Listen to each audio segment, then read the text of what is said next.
Que la paix et la grâce de Dieu soient avec vous aujourd'hui, mes frères et sœurs. Aujourd'hui, nous allons faire Matthieu 9, du verset 9 jusqu'au verset 13. Et nous allons prier pour lire la parole de Dieu dès maintenant. Amen. Père, nous te disons merci pour ta grâce et ta miséricorde. Tu es le Dieu tout-puissant, le Dieu sans limite, sans barrière. Nous te disons merci. Nous avons besoin de toi, Seigneur, que ta présence nous accompagne, Seigneur. Merci au nom de Jésus-Christ. Amen. Amen. Comme je l'ai dit tout à l'heure, nous allons faire Matthieu 9, du verset 9 jusqu'au verset 13. Et nous allons commencer à lire par la grâce du Seigneur Dieu vivant. Amen. De là étant, aller plus loin, Jésus vit un homme assis au bureau des péages et qui s'appelait Matthieu. Il lui dit, suis-moi. Et cet homme se leva et le suivit. Comme Jésus était à table dans la maison, voici beaucoup de publicains et des gens de mauvaise vie vinrent se mettre à table avec lui et avec ses disciples. Les pharisiens virent cela et ils dirent à ses disciples, pourquoi votre maître mange-t-il avec les publicains et les gens de mauvaise vie? Jésus, les ayant entendus, leur dit, ce ne sont pas ceux qui se portent bien qui ont besoin de médecins, mais les malades. Allez et apprenez ce que signifie « je prends plaisir à la miséricorde et non au sacrifice ». Car je ne suis pas venu appeler des justes, mais des pécheurs. Amen. Amen. Par la grâce du Seigneur Dieu vivant. Amen. De là étant allé plus loin, Jésus vit un homme assis au bureau des péages et qui s'appelait Matthieu. Il lui dit, suis-moi. Cet homme se leva et le suivit. Comme Jésus était à table dans la maison, voici, beaucoup de publicains et de gens de mauvaise vie vinrent se mettre à table avec lui et avec ses disciples. Les pharisiens virent cela et ils dirent à ses disciples, pourquoi votre maître mange-t-il avec les publicains et avec les gens de mauvaise vie? Jésus, les ayant entendus, leur dit, ce ne sont pas ceux qui se portent bien qui ont besoin de médecins, mais les malades. Allez et apprenez ce que signifie « je prends plaisir à la miséricorde et non au sacrifice, car je ne suis pas venu appeler des justes, mais des pécheurs. » Amen. De là étant allé plus loin, Jésus vit un homme assis au bureau des péages qui s'appelait Matthieu. Il lui dit, suis-moi. Cet homme se leva et le suivit. Comme Jésus était à table dans la maison, voici, beaucoup de publicains et des gens de mauvaise vie vinrent et se mettre à table avec lui et avec ses disciples. Les pharisiens virent cela et dirent à Jésus, et dirent à ses disciples, pourquoi votre maître mange-t-il avec les publicains et les gens de mauvaise vie? Jésus, les ayant entendus, leur dit, ce ne sont pas ceux qui se portent bien qui ont besoin de médecins, mais les malades. Allez et apprenez ce que signifie « je prends plaisir à la miséricorde et non au sacrifice, car je ne suis pas venu d'appeler des justes, mais des pécheurs. » Amen. Par la sainteté et la bénédiction du Seigneur Dieu vivant, Jésus-Christ. Nous allons méditer la parole de Dieu aujourd'hui parce que c'est très important de méditer, de reméditer. Et que maintenant ou qu'on le fait tous les jours, c'est bien. Bon, c'est que maintenant tu le fais, c'est pas un problème, mais dans tous les cas tu vas le faire. Si tu l'as déjà fait, c'est tant mieux et tu auras plus de chance d'aller au paradis. Comme ça, tu connaîtras les paroles du Seigneur Dieu vivant. Amen. De là, étant allé plus loin, Jésus vit un homme assis au bureau des péages et qui s'appelait Matthieu. Il lui dit, suis-moi. Cet homme se leva et le suivit. Et en fait, après qu'il est parti plus loin, Jésus, il a vu un homme qui était dans le bureau des péages, où on faisait les taxes, qui s'appelait Matthieu et qui lui a dit de suivre. Et Matthieu, l'homme, il s'est levé et il est parti avec lui. Mais j'ai pensé que vous n'avez pas très bien compris où il était avant, c'est c'est la première fois de cette chaîne. Donc allez voir la vidéo en description. L'ancienne, pardon, Dimanche dernier. dimanche dernier, ou par exemple dans notre chaîne, allez la voir en description, on va la mettre. Ok, je pense aussi Matthieu avait connaissance sur Jésus. Comme Jésus était à table dans la maison, voici beaucoup de publicains et de gens de mauvaise vie vinrent se mettre à table avec lui et avec ses disciples. Comme Jésus il était à table, beaucoup de publicains et de gens de mauvaise vie vinrent se mettre à table avec lui et avec ses disciples. Il était allé manger, parce que oui, c'est peut-être le Dieu, le créateur de toutes choses, mais quand t'es cher, t'as aussi bien faim, parce que quand même... Donc, il est allé manger chez un de ses disciples.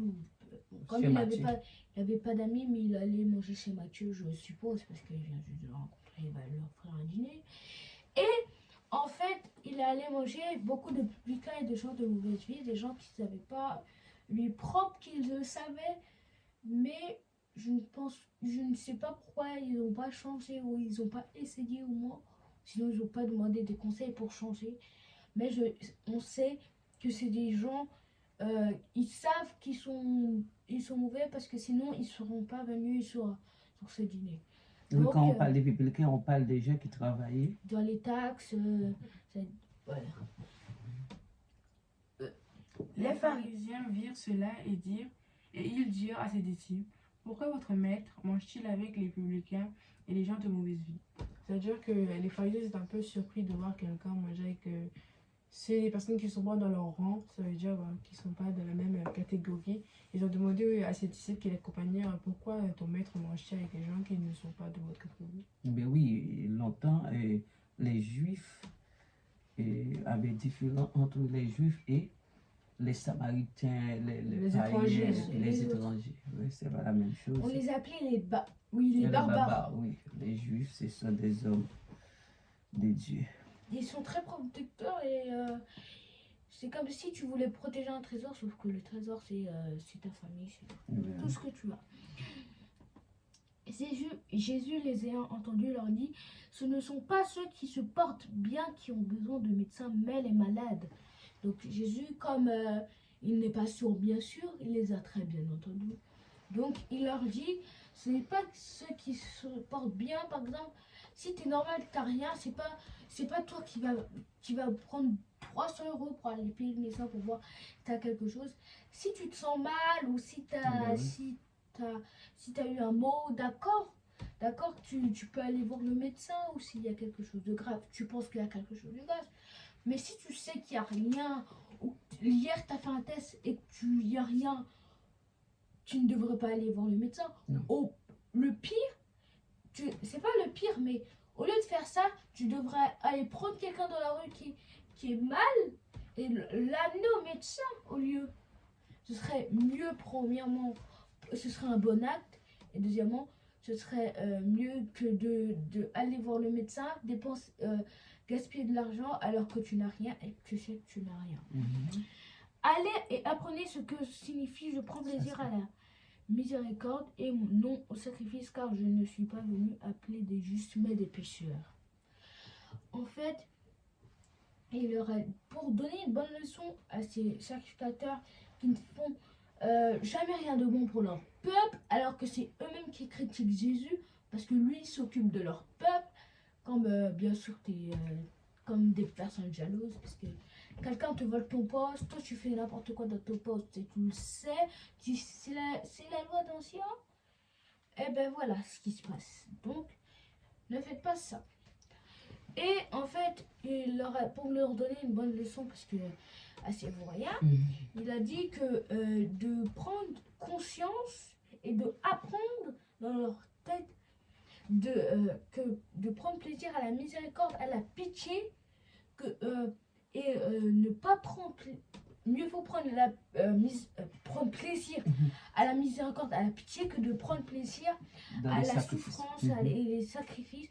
Parce que si tu aides un SDF, un sans-abri, si tu es là sans abri, au lieu de frapper, tu donnes une chance de vie premièrement à une personne, tu fais un bon acte et tu peux éviter que quelqu'un meure ou une autre personne dans le monde meure. Donc ce serait super. C'est une bonne chose. Et car je ne suis pas venu appeler des justes mais des pécheurs. Et il dit qu'il n'est pas venu genre pour les justes, les gens qui sont bons pour les prendre, alors comme s'ils sont fichés des autres, sauf s'ils changent. Il est venu prendre les pécheurs au lieu pour les remonter jusqu'à qu'ils deviennent justes, parce que tu vas pas laisser.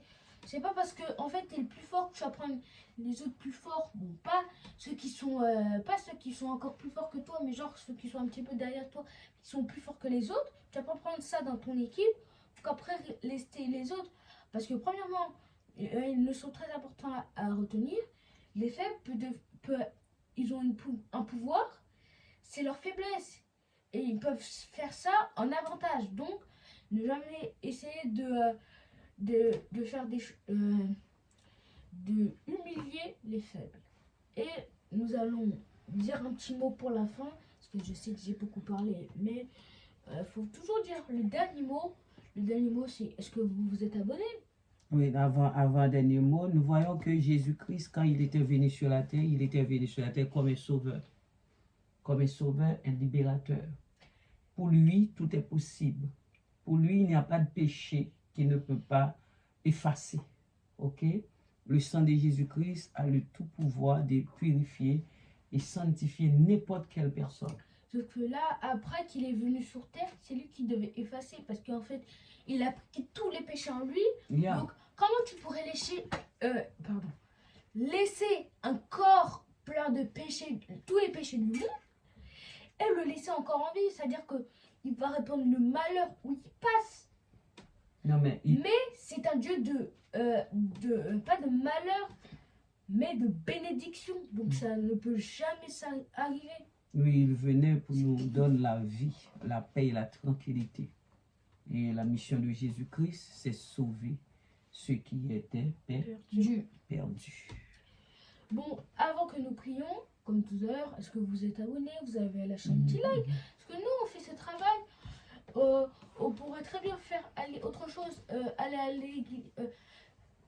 On pourrait rester à l'église du matin au soir. Mais non, on est venu pas parce que seulement Dieu nous a dit, parce que on veut que tout le monde ait une responsabilité.